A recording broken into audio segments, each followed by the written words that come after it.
E que Deus em Cristo continue nos abençoando, dando continuidade àquela reflexão presente no capítulo 16 do livro de Atos dos Apóstolos, episódio que narra o momento em que Paulo e Silas são trancafiados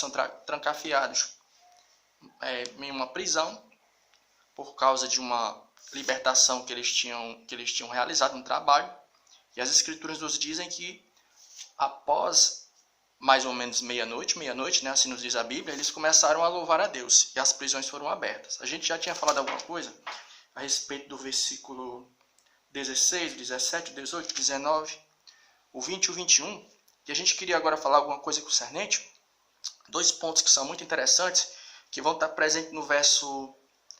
A gente vai ler do 21 até o 22, até o 26, que diz assim... O 22. E a multidão se levantou unida contra eles, e os magistrados rasgaram-lhes as vestes e mandaram açoitá-los com varas. E havendo-lhes dado muitos açoites, os lançaram na prisão, e mandaram um carcereiro que os guardasse com segurança. O qual, tendo recebido tal ordem, os lançou no cárcere interior, e lhes segurou os pés no tronco. E perto da meia-noite, Paulo e Silas oravam e cantavam hinos a Deus, e os outros presos os escutavam. E de repente sobreveio um tão grande terremoto que os alicerces do cárcere se moveram e logo se abriram todas as portas e foram soltas as prisões de todo. Então, para a gente poder dar início aqui a essa reflexão, a gente tem que visualizar uma coisa.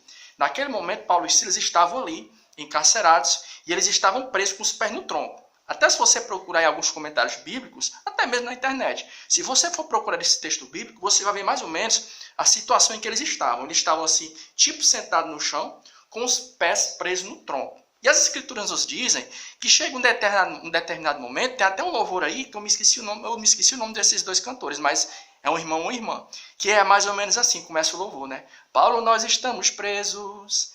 Aí chega um momento que ele diz assim, Silas, eu também estou com dor, mas mesmo assim eu sou adorador. Então, o que é interessante nesse trecho bíblico, que a gente queria compartilhar, é que, tipo assim, qual era o grande problema deles ali naquele momento, qual era? É que eles estavam imobilizados. Né? E tipo, eles estavam imobilizados naquele momento.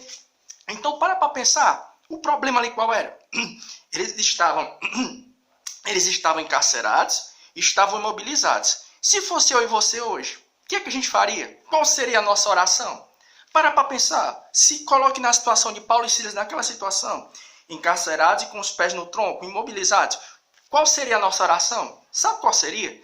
Senhor, nosso Deus e nosso Pai, nos tira daqui, liberta, tira os nossos pés desse tronco. Mas é engraçado que as Escrituras nos dizem que a oração deles não foi essa. Eles nem oraram com o propósito de se libertarem ali não. Você lê o texto bíblico e você não vai ver Paulo e Silas tipo assim, ó.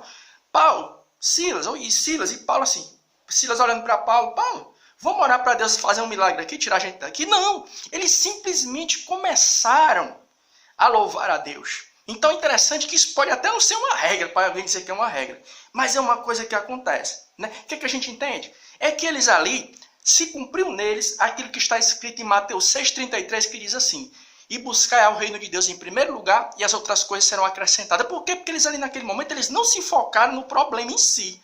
Eles fizeram o quê? Sabe uma coisa? Vamos louvar a Deus? Qual teria sido a tua oração? Com certeza a minha, eu vou ser bem sincero, teria sido essa, Senhor, tira os meus pés desse tronco, que está doendo tanto. Nos tira daqui. Mas eles não se focaram no problema. Eles fizeram o quê? Eles simplesmente começaram a adorar a Deus. Talvez essa tarde essa seja a receita. Às vezes a gente fica orando assim, Senhor, no tira. Não precisa nem tu se focar no problema, não. Simplesmente adore a Deus. Eu não sei o que está te segurando essa tarde. Teu ministério, tua vida. Mas vamos tentar seguir aqui. Isso é um tipo de receita, né não? Porque eles não se focaram no tronco. A Bíblia não diz que eles olharam assim para os pés e disse assim, tira os nossos pés daqui. Não, simplesmente eles começaram a louvar a Deus. Existem coisas que a Bíblia não revela, mas a gente pode conjecturar e nós queremos que é verdade. No Salmo 22, as Escrituras nos dizem, Salmo 22, que o Senhor habita no meio dos louvores.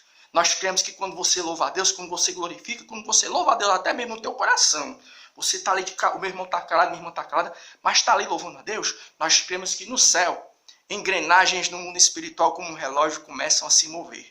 E as escrituras nos dizem que Paulo e Silas não se focaram no problema, mas simplesmente eles fizeram o quê? Eles começaram a louvar a Deus. E as engrenagens no mundo espiritual começaram a girar e eles foram libertos. Às vezes o nosso problema é esse. A gente deixa de adorar e começa a se focar no problema. Quem sabe essa tarde a solução não seja essa? Pare de orar para Deus te tirar dessa situação. Simplesmente louve a Deus. De repente essa possa ser a receita. E as escrituras nos dizem que eles estavam imobilizados. Eles tinham uma desculpa ali naquele momento para não fazer algo para Deus. Qual era a desculpa? A gente não pode se mover. A gente não pode fazer a obra. Nós estamos parados, Paulo e Silas. Nós estamos parados, Paulo. Paulo falando para Silas, Silas, nós estamos aqui parados, um falando para o outro. O que a gente pode fazer? Mas as escrituras nos dizem o quê? Que eles fizeram algo, eles começaram a louvar.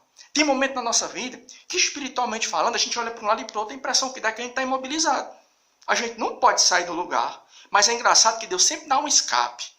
Deus sempre deixa um recurso no mundo espiritual. Qual foi o recurso aqui naquele momento? Qual foi?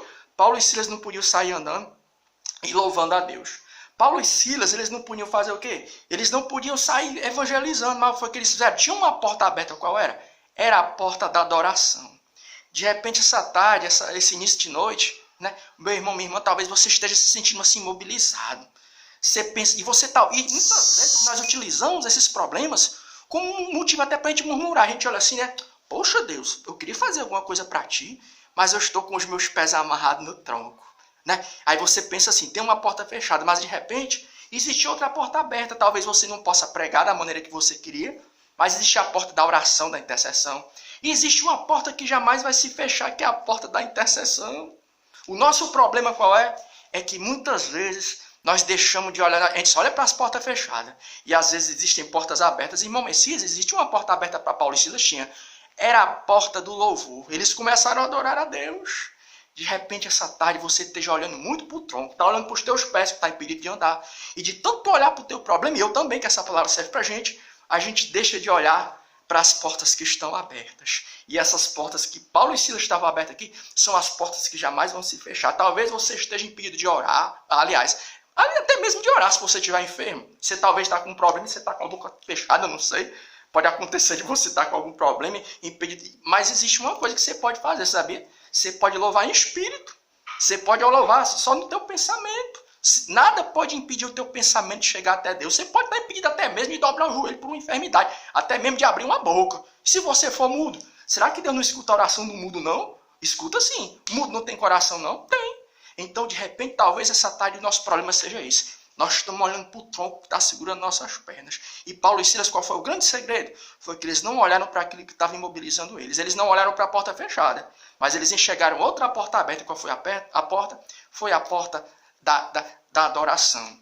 Talvez essa tarde a receita seja essa, meu querido e minha querida. Você talvez esteja se sentindo imobilizado. Mas tem uma coisa uma porta que jamais vai se fechar. Sabe qual é? A da intercessão e a da adoração. Então, que Deus em Cristo, essa noite, esse início de noite, ele nos ajude a não olhar para os nossos pés que estão imobilizados, mas ele nos ajude a gente olhar para a porta que está aberta, essa porta que de repente está aberta diante de você e você nem viu, a porta da oração, da intercessão, da adoração, não é não? E que Deus em Cristo ele continue abençoando as nossas vidas em nome de Jesus Cristo. Tchau.